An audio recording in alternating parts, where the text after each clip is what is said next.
Les corrélations. On va vous faire travailler en fait à partir avec des tableaux, avec des graphiques sur plusieurs variables.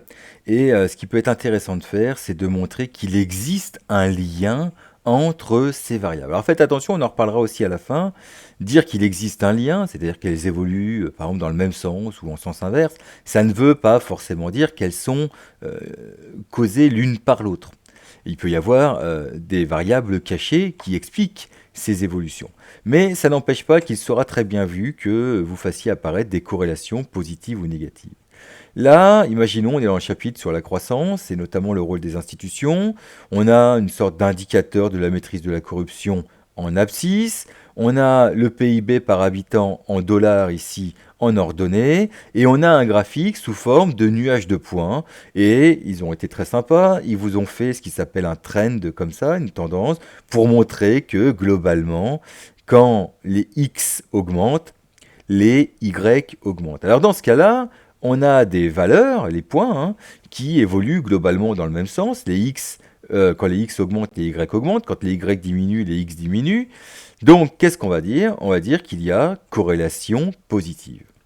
Évidemment, s'il existe des corrélations positives, il va exister des corrélations négatives. Alors ici, j'ai pris un autre graphique sur l'espérance de vie des femmes en fonction du taux de natalité. Donc j'ai une sorte de taux de natalité ici en abscisse, c'est une naissance pour 1000 habitants. Alors, on va dire chaque point représente un pays. Et puis ici, on a l'espérance de vie des femmes. Alors c'est en 1992, ça date, mais c'est pas grave. On s'en fout. Ce qui compte, c'est l'allure générale. Et on voit que les points... Alors, il faudrait que cette droite que j'ai tracée en rouge, vous puissiez la faire vous mentalement ou à la rigueur à main levée sur votre sujet. On voit que les points sont orientés vers le bas. Qu'est-ce que ça veut dire? Ça veut dire que quand les X augmentent ici, les Y diminuent.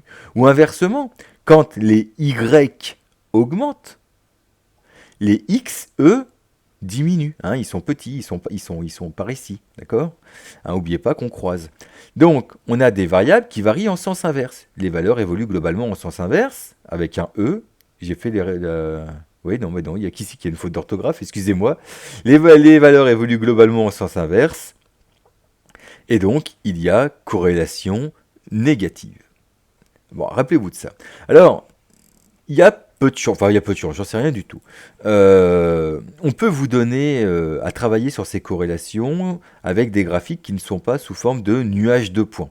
Par exemple, ici, on aurait un graphique avec la croissance du commerce mondial en trait plein vert et la croissance du PIB mondial en trait en pointillé.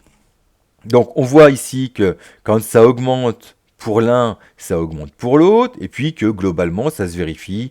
Ici ça augmente plutôt, et ici ça augmente, et ici ça augmente, et ici ça augmente, ici ça diminue, ça diminue. Alors évidemment, il y a une différence d'amplitude, c'est-à-dire que le commerce augmente ou a des réactions beaucoup plus vives que ne l'a le PIB mondial, mais ça n'empêche pas que ça évolue dans le même sens. Donc on peut parler de corrélation positive entre la croissance des exportations et la croissance du PIB. Et puis, on peut avoir aussi des corrélations négatives. Alors ici, j'ai pris, c'est en indice, l'indice des personnes pauvres en France, et puis l'indice des émissions de carbone. Et on voit que ça va bifurquer à un moment donné, et donc on peut parfaitement imaginer qu'il y a une corrélation négative entre le nombre de pauvres et les émissions de gaz à effet de serre. Sauf que, ce qui est intéressant ici, c'est qu'il y a peu de chances qu'il y ait une causalité. C'est-à-dire que les deux variables peuvent évoluer en sens inverse sans qu'elles soient nécessairement liées l'une avec l'autre.